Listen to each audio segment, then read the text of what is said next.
Bom dia, boa tarde, boa noite, meus queridos. Como é que vocês estão? Espero que vocês estejam todos bem nesse momento altamente desafiante que todos nós estamos vivendo. Meu nome é Rômulo Scholeva, sou autor do livro O Guia Tardio, que está disponível na Amazon em formato digital. Hoje eu estou trazendo aqui para vocês um grande amigo que eu fiz em 2013, quando eu trabalhava numa empresa chamada HP. Foi isso, Rafael? A gente se conheceu em 2013? Isso, muito provavelmente 2014, porque como eu entro em 2013, no final do ano, na companhia, a gente vai interagir mais para 2014 no começo do ano. O que eu descobri ao longo do tempo é que o Rafael é uma pessoa altamente espiritualizada. Isso foi algo que eu descobri nos últimos 2 anos, e nada mais pertinente do que trazer ele aqui para a gente conversar sobre espiritualidade e conforto em momentos de crise. Espiritualidade num sentido onde a gente tem meio que uma emoção, um sentimento interno. O ser humano tem essa capacidade de se ligar a algo maior do que ele. Não necessariamente as religiões, mas de certa forma também, porque eu entendo que as religiões são uma expressão social dessa capacidade espiritual que o ser humano possui. Então, Rafa, seja muito bem-vindo. Eu acho que o bate-papo vai ser maravilhoso. E eu quero começar já colocando uma coisa aqui, que não sei se eu já disse para você, eu acho que já.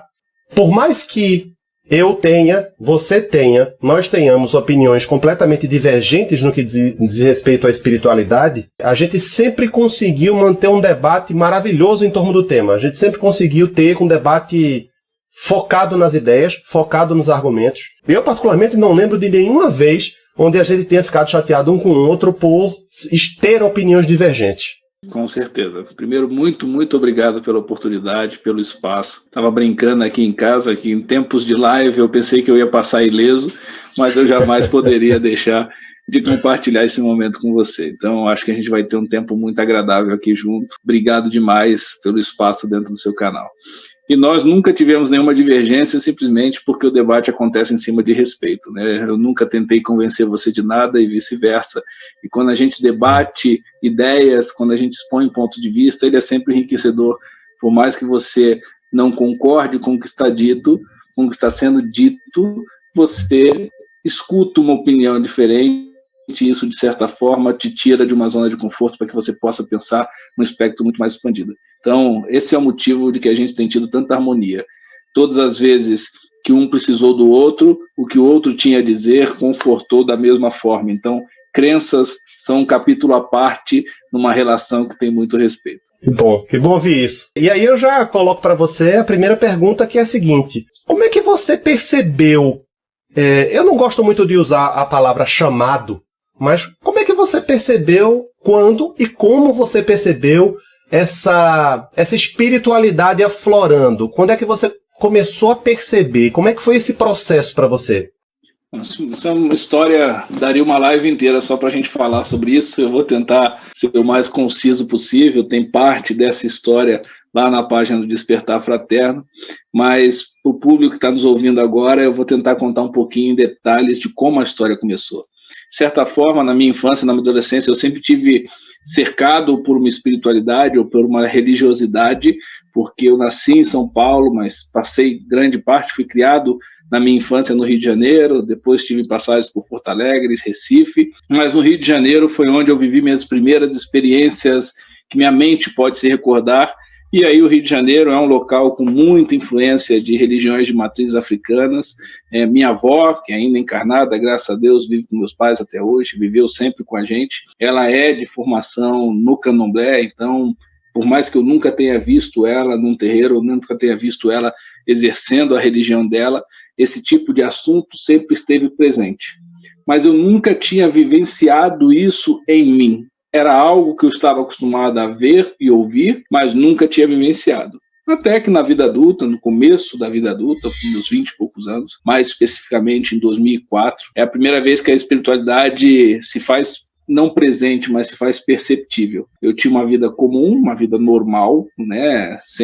Não houve nenhum gatilho específico. Eu tinha uma namorada que posteriormente viraria minha noiva, eu fazia estágio, Eu morava com meus pais, dependia financeiramente deles, eu fazia faculdade, e aí nós fizemos uma viagem para Balneário Camboriú. Lá eu passei mal, tive uma crise gástrica, fui parar no hospital, nós fomos atendidos por um hospital público, e eu lembro que eu sentia muita dor, mas aquela dor era estranha, porque se no primeiro momento ela me parecia muito aguda no físico, de repente aquilo estava me dando uma variável, uma dor emocional muito grande. Eu estava começando a me sentir muito mais triste do que propriamente sentindo uma dor física. E é aí que eu tenho um início de uma depressão. E eu passo nessa depressão durante alguns meses. Ela foi aumentando, houve momentos em que eu não queria mais sair de casa, houve momentos que eu sentia muita tristeza, chorava demais, tinha necessidade de ficar deitado em posição fetal. Ela foi progredindo de uma forma a preocupar minha família, não cheguei a tomar remédios, mas aquilo começou a chamar a atenção porque não era uma coisa que a gente até então tinha vivenciado. E aí eu percebi, a espiritualidade coloca a mão de uma forma muito inesperada, eu fazia faculdade, e aí eu comecei a perceber que todas as vezes que eu entrava no prédio da faculdade, eu não sentia aquilo. Era como se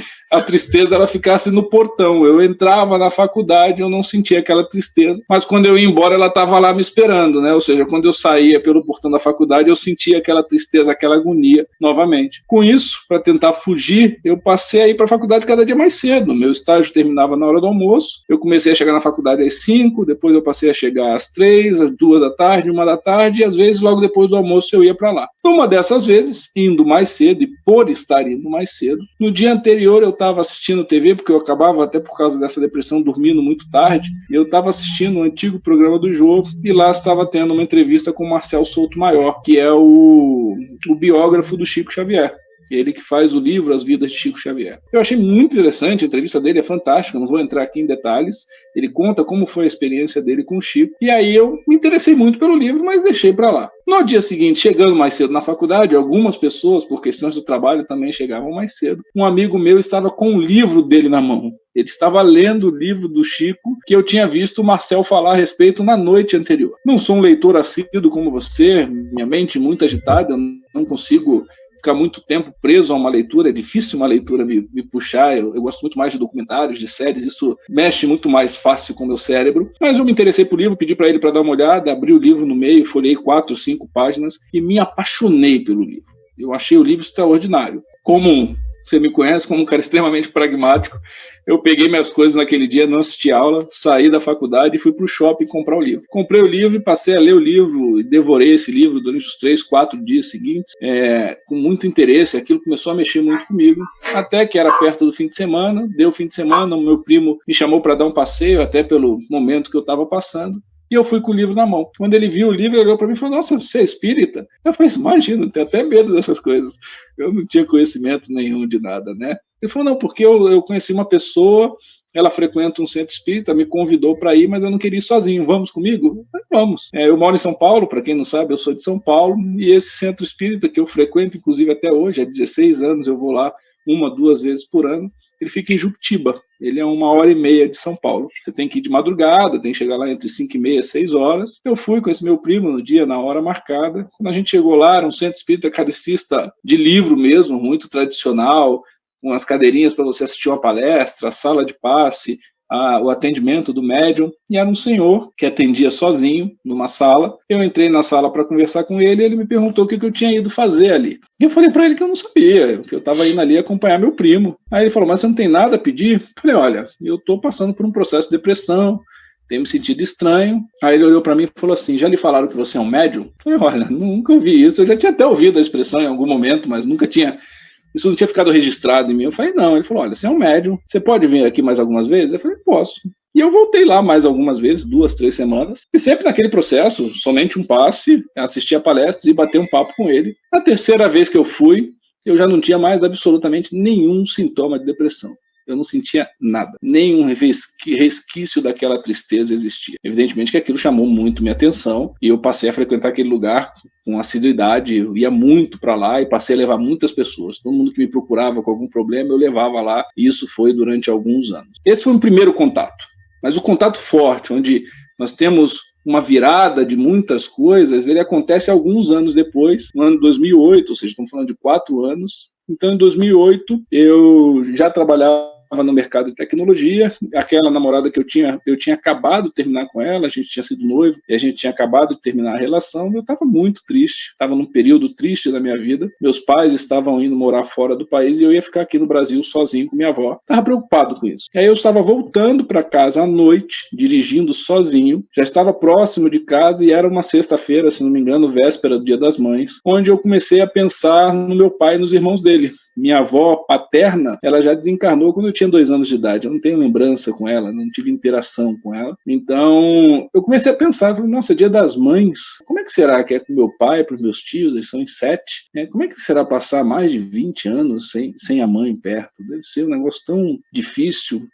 Na hora que eu pensei nisso, eu incorporei ela dentro do carro, dirigindo, sozinho. Me emociona até hoje a falar nisso, porque foi um dos processos mais incríveis que eu vivenciei na minha vida. Porque aí ela começou a falar através de mim, em voz alta mesmo, só tinha eu no carro, e eu comecei a falar palavras que eu não tinha controle, né? Aquela mensagem, ela não passava pelo meu cérebro. Então, por mais que eu que estivesse falando, eu era o ouvinte. E aí eu estava preocupado com tudo que estava acontecendo na minha vida, e ela virou e falou assim: fica tranquilo, tudo vai ficar bem, tudo vai dar certo. É tempo de recomeçar, é tempo de renovar. Eu chorei baldes, né? Eu chorei muito naquele dia. Quando eu cheguei em casa, eu contei para minha mãe. Minha mãe é uma pessoa que se emociona fácil também. Ela chorou, ficou contente, porque ela também estava buscando meio que esse sinal para a viagem que eles iam fazer. E ela virou para mim e falou assim: vai lá no quarto contar pro seu pai. Eu fui contar pro meu pai. Nós temos uma relação muito, muito tranquila, muito aberta. Mas eu fui meio descrente de contar, né? Meu pai é uma pessoa também extremamente racional, não está ligado a nenhuma religião, não é um cara de crenças. E eu fui contar para ele.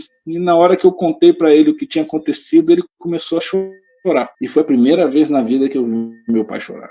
Foi a primeira vez que eu tenho lembranças de vê-lo chorar. Lembro, inclusive, que ele disse uma frase que eu nunca me esqueci, porque minha avó desencarnou muito cedo, né? 50 e poucos anos, teve um infarto fulminante. Ele virou para mim e falou: sua avó era muito boa para estar nesse planeta. Ela era boa demais. Ela tinha que ir mais cedo porque ela merecia. E aí, ali tudo começou, porque ao longo deste ano eu conheci a minha ex-esposa, mãe da minha filha, que é quem tem o berço espírita, então ela me levou para muitos lugares. A gente passou a vivenciar, eu passei através dela a vivenciar muito esse mundo espírita, a mediunidade começou a se manifestar, em muitos momentos eu passava mal, e aí eu encontrei muitas pessoas que me ajudaram demais, muitas pessoas estenderam a mão, e aí é que tudo começa, né? E até chegar no Despertar Fraterno, tem a história lá na página para vocês verem. Maravilha. Rafael, você consegue apontar...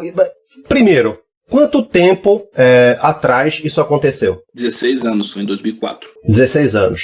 Nesses 16 anos, você consegue mencionar as 3 coisas que mais mudaram na sua vida? Mudou tudo, absolutamente tudo. Eu costumo olhar a vida por 3 prismas, e esses 3 prismas mudaram. Então, a forma como eu me enxergava como indivíduo, como ser humano, a forma que eu lidava com as minhas emoções e meu jeito de ser, isso mudou profundamente. Eu passei a entender de que ser uma pessoa melhor não diz respeito só a si mesmo, diz respeito ao todo. Então, quando eu melhoro a mim mesmo, eu estou melhorando tudo que me cerca. Então, isso passou a ter uma importância muito maior. Eu passei a ter uma outra visão do grupo. Então, se antigamente, nos meus 20 e poucos anos, se alguém vinha me trazer um problema, eu ouvia de uma forma muito superficial, eu não queria me envolver naquilo. Hoje não. Hoje eu fico muito feliz toda vez que alguém me procura. Se eu puder, eu sempre tenho esse conceito, eu não ajudo ninguém, eu sou instrumento para que a pessoa receba algum tipo de ajuda de acordo com o que ela mereça ou precisa ouvir. Então, todas as vezes que eu sou instrumento de ajuda de alguém, isso me faz extremamente feliz. Se eu tivesse ajudado só uma pessoa, isso para mim já teria valido muito a pena. E eu passei a ter uma outra percepção de mundo, né, de como que nós nos conectamos.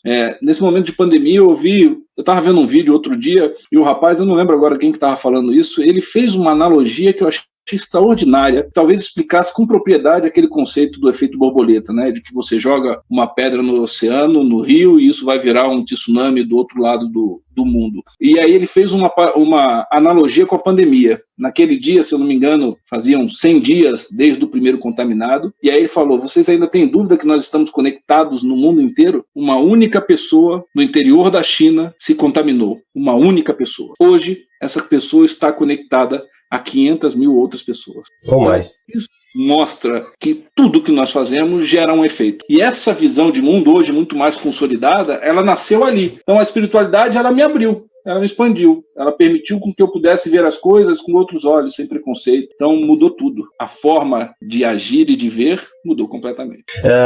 Rafa, a gente, antes de começar a live, estava falando sobre um assunto bem interessante, que é a fé. Então, eu cheguei a mencionar no início que nós temos valores, com certeza, né? Eu não acredito que nós tenhamos valores, ou pelo menos valores com as mesmas prioridades, e nós temos crenças espirituais bem distintas. Eu, particularmente, encontro muito conforto na filosofia e a capacidade que a filosofia dá de questionar o mundo à minha volta, à nossa volta. Essa capacidade de questionar, ela traz uma humildade compulsória, porque você termina entendendo que você não entende nada, o que você entende pouco, que você tem pouco conhecimento, ou que você não tem cognição suficiente ainda para compreender de uma forma completa o mundo que nos cerca. Então, isso me traz conforto. Por outro lado, a fé que está atrelada à espiritualidade tem uma relação direta com o que muitas religiões pregam, também é matéria de estudo frequente ao longo dos anos, e é comprovado que essa fé, o exercício dessas religiões, traz conforto, traz conforto, apazigua o coração, traz calma. Como é que você vê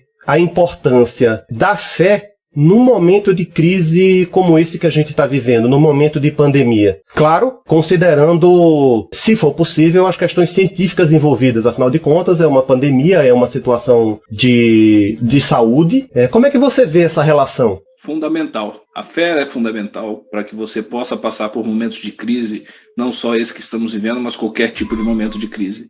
A fé, ela funciona como um porto seguro, como uma referência, um local que você volta sempre que as coisas começam a dar errado. E aí entra muito no que nós estávamos conversando antes da live começar. A religião precisa da fé, mas a fé não precisa da religião. Então, fé é você ter crença naquilo que você não pode explicar. É você ter crença naquilo que de alguma forma te leva esperança. E eu posso ter crença no dinheiro. Eu posso ter crença que o dinheiro vai me manter protegido durante essa pandemia, de que eu vou estar numa casa confortável, com alimento, de que eu vou estar com todos os meus familiares em conforto. Ou eu posso ter fé na minha família, de que sempre que eu puder conversar com minha família numa vídeo, eu vou me sentir bem, eu vou me sentir amparado. Então, a fé, ela tem um conceito muito mais abrangente. Se a gente leva isso para um conceito religioso, eu costumo fazer uma provocação, onde eu lembro de um político famoso, ex-presidente dos Estados Unidos, que é o Ronald Reagan, e ele faz uma analogia lá a programas sociais, onde ele fala que a qualidade de um programa social, você mediria não por quantas pessoas estão nele, mas por quantas pessoas saem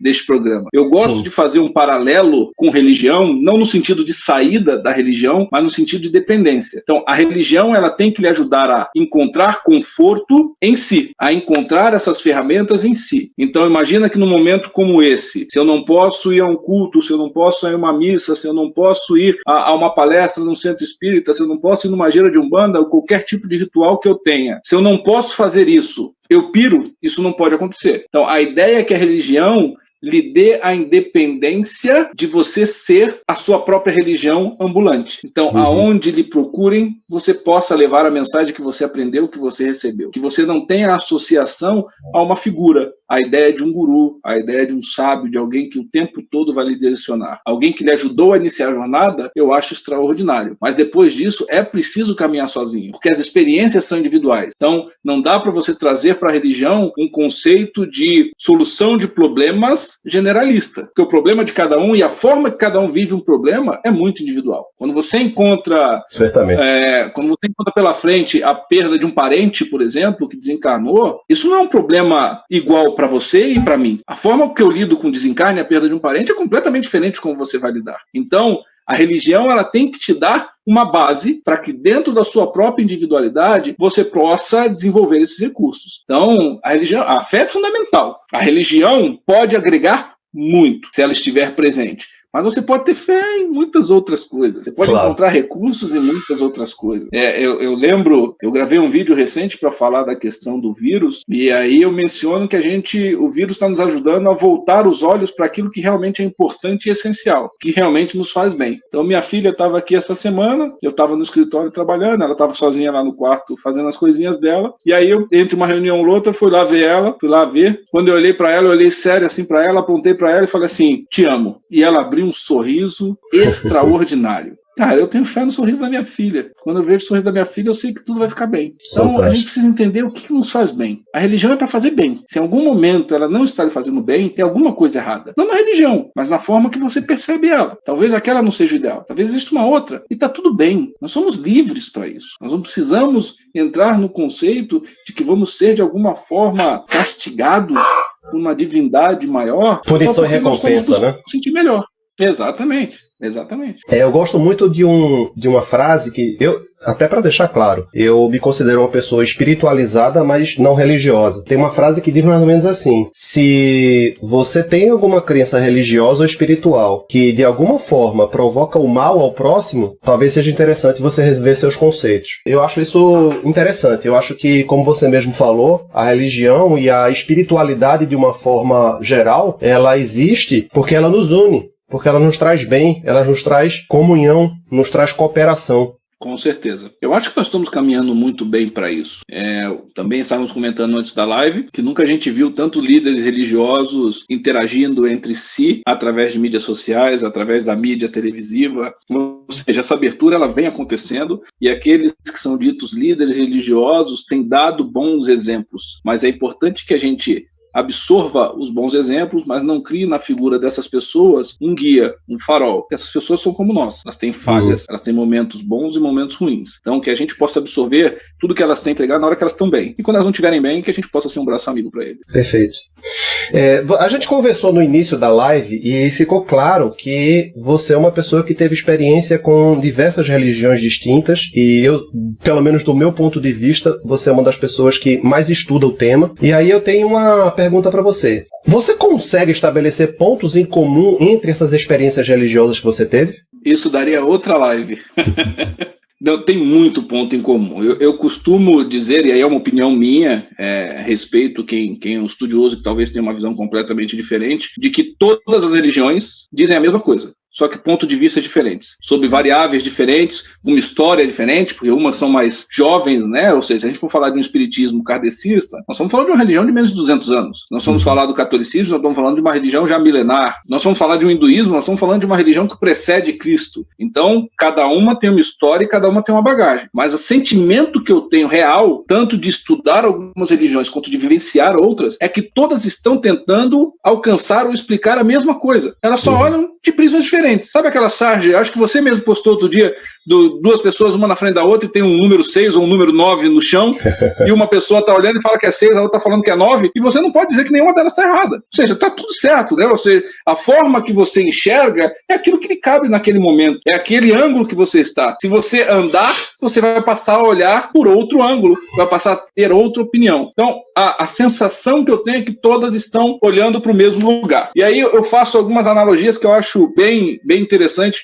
Vou mencionar algumas religiões aqui, só do ponto de vista elucidativo, não estou tecendo nenhuma opinião, estou só mostrando o que existe em cada uma das religiões. Por exemplo, se a gente fosse olhar para uma religião católica e uma religião hinduísta, veja, Oriente e Ocidente, Índia, Brasil, Itália, Europa, seriam a priori coisas que você olha e fala, não temos absolutamente nada em comum entre essas duas religiões. Isso não é uma verdade. Se você for olhar a formação, é evidente que o hinduísmo é uma religião politeísta, eles acreditam em muitos deuses, mas eles possuem uma base de deidade. E essa base de deidade é uma trindade, assim como nós temos a trindade no catolicismo. O Pai, o Filho e o Espírito Santo. Na parte hinduísta, nós temos Brahma, nós temos Vishnu e nós temos Shiva. E imagina o que cada um desses caras significa. Brahma é o criador, Vishnu é o cara que mantém a vida e Shiva é responsável pela morte e o recomeço, que está extremamente explicado com outras palavras em todas as outras religiões que você vê. Na hora que a gente olha para os vários deuses hindus, então imagina que você tem Hanuman, que é o deus que nos ajuda a superar os obstáculos no hinduísmo.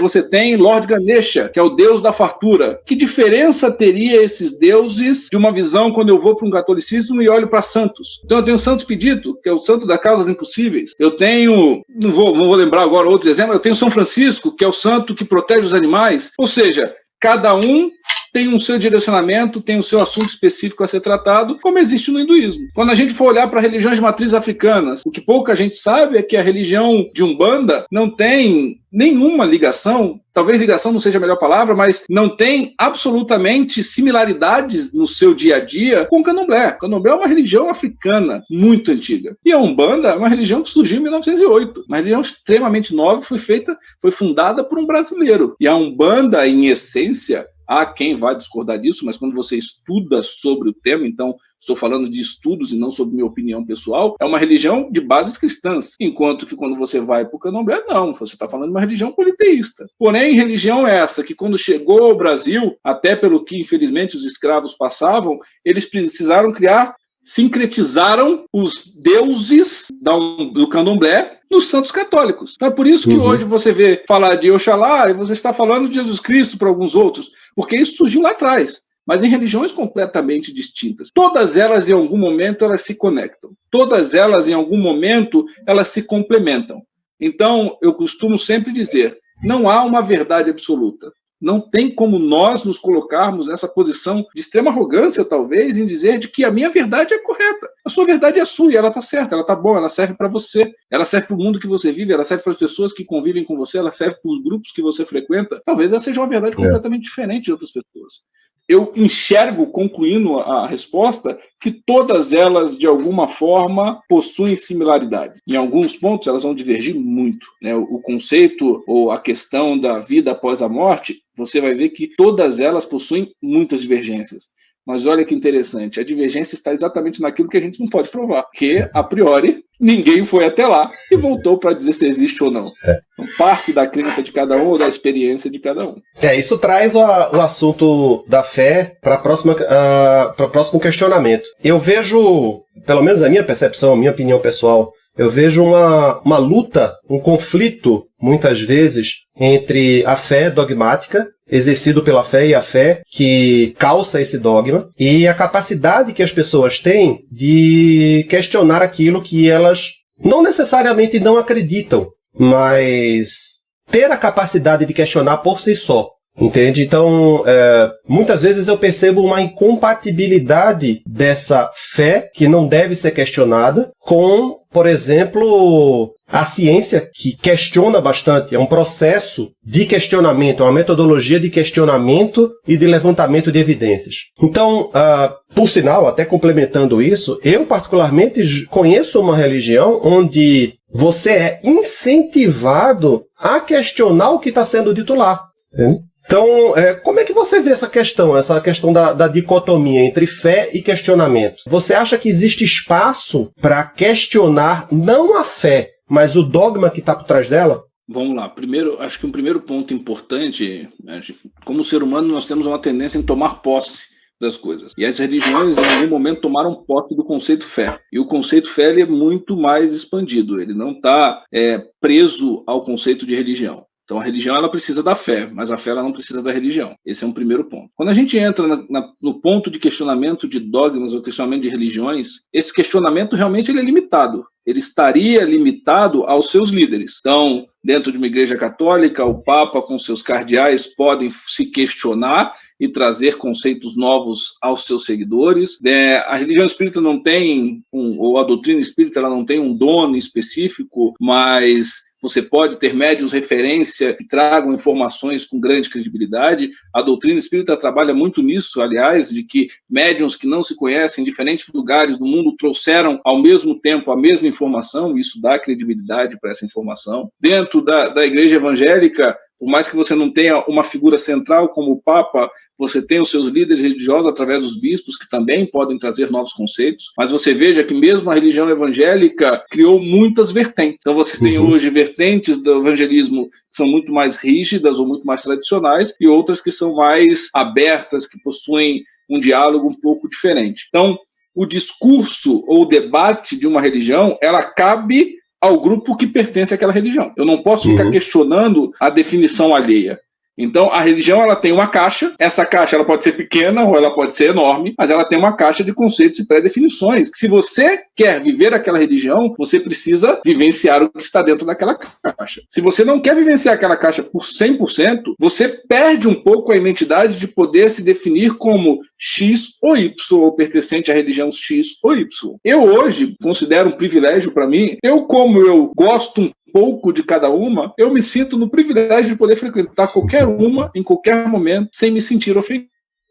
Então, parte muito da individualidade de, se você está no ambiente, você não se sentir ofendido. Quando eu casei, quando eu tive o meu primeiro casamento com a minha ex-esposa, mãe da minha filha, ela era espírita, eu era espírita na época, nós fizemos um casamento espírita. Porém, muitos dos nossos convidados eram evangélicos e adoraram a cerimônia que foi feita. Inclusive, nós tínhamos padrinhos que eram evangélicos. E o respeito andou tranquilamente, foi uma festa muito bonita, onde todo mundo saiu de lá muito contente. Então, o respeito é a base para que todo mundo conviva entre si. Porém, o questionamento de uma religião cabe ao grupo religioso. Não cabe eu, como um espírita, questionar o que acredita ou deixa de acreditar a Igreja Católica e vice-versa. É importante que a gente tenha o respeito. É esse respeito que faz com que a gente ande para frente. E é por este motivo que eu sou um extremo defensor de um Estado laico. Porque quando a gente vai para um conceito altamente expandido de sociedade, de uma cidade, de um Estado, de um país, nós precisamos ter leis que são direcionadas por nós humanos, que faz com que nós possamos ter uma convivência uns com os outros. Nós não podemos entrar no mérito da crença individual de cada um, mas devemos permitir que os grupos se reúnam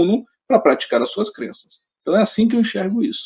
Perfeito. Isso me traz uma próxima questão bem interessante. Não sei se você teve a oportunidade de entrar em contato com os escritos do Yuval Noah Harari. Ele é considerado hoje uma das maiores cabeças pensantes da atualidade. Ele tem, se eu não me engano, 3 livros: o Sapiens, o Homo Deus e 21 lições para o século XXI. E ele faz uma ampliação da definição de religião, pelo conceito que ele expõe, até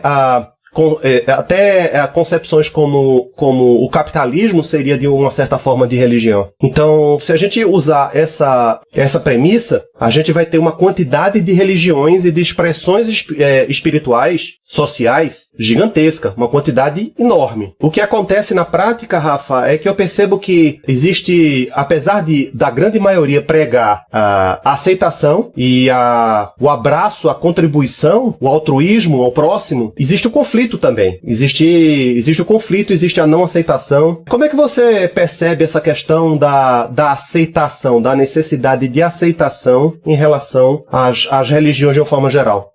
Essa é uma pergunta bem interessante. Na verdade, esse seria um tema que a gente poderia debater durante muito tempo, porque ele tem muitas variáveis. O que a gente precisa entender é que a religião, ela é, na sua base, formada de pessoas. E pessoas são seres falíveis. Então, nós somos passíveis a cometer falhas.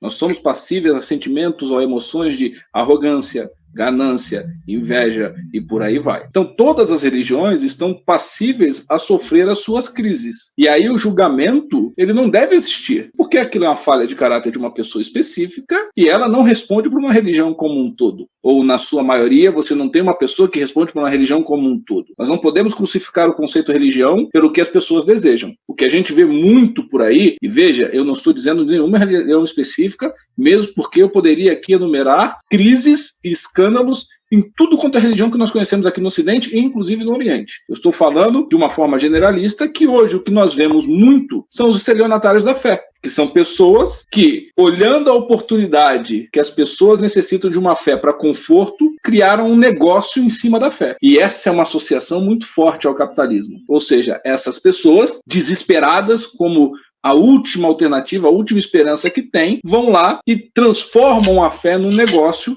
na expectativa de que elas vão ficar melhor ou não. Então, a fé e a religião não deveria estar conectada a essa questão financeira. É evidente que todos nós dependemos de dinheiro para viver, ou seja um centro espírita, seja uma igreja, seja um templo, você precisa pagar IPTU, você precisa pagar aluguel, você precisa pagar luz, você precisa pagar água. Então, evidentemente que você tem que ter alternativas para que esses custos sejam supridos. Quando você, em nome de uma suposta espiritualidade, passa a cobrar por isso, a coisa se perde. Então esse é um dos pontos importantes.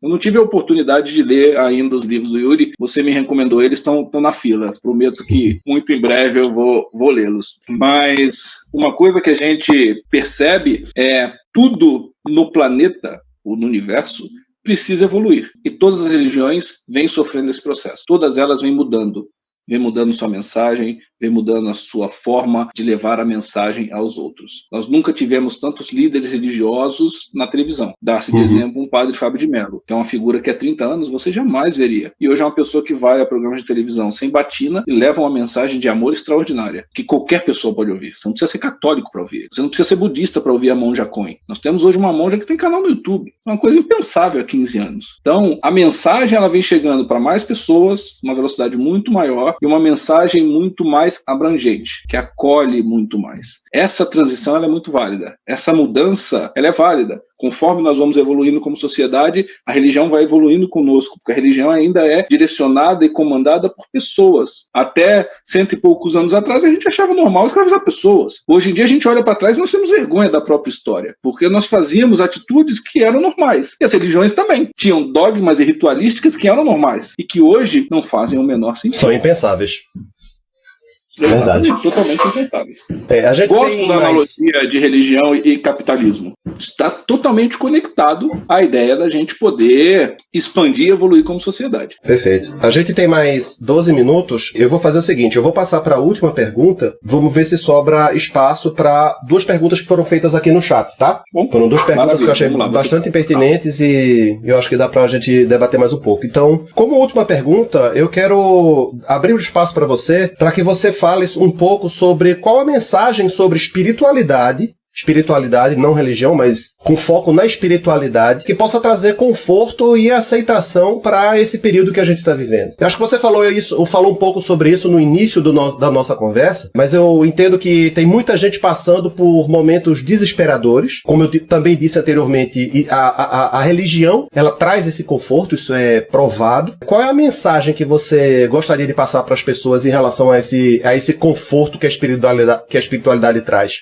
Perfeito. Eu acho que assim, nós estamos passando por um momento bem crítico e as experiências individuais de cada um vão muito além de classes sociais, né? É evidente que a gente tem que ter um olhar muito mais profundo para quem está em condições de extrema pobreza e não tem um alimento, não tem o sustento diário, mas nós temos uma questão hoje que afeta a todos, independente de classe social, que são as questões mentais e emocionais. E para isso eu volto à mensagem de um último vídeo que eu gravei na página, que é que a gente volte os nossos olhos para aquilo que é essencial e para aquilo que é importante. Para que a gente faça esse retorno para dentro de nós, para que depois que nós encontrarmos um equilíbrio interno, a gente possa expandir. Que a gente, através daqueles que nos cercam, sejam companheiros ou companheiras, sejam familiares, sejam amigos, ou sejam pessoas que fazem parte de algum grupo religioso, espiritualista, ou mesmo grupos filosóficos, que você busque nessas pessoas a ajuda. Nós, como seres humanos, temos uma tendência a ter vergonha ou medo de pedir ajuda, de expor alguma fraqueza e alguma necessidade. Este é o momento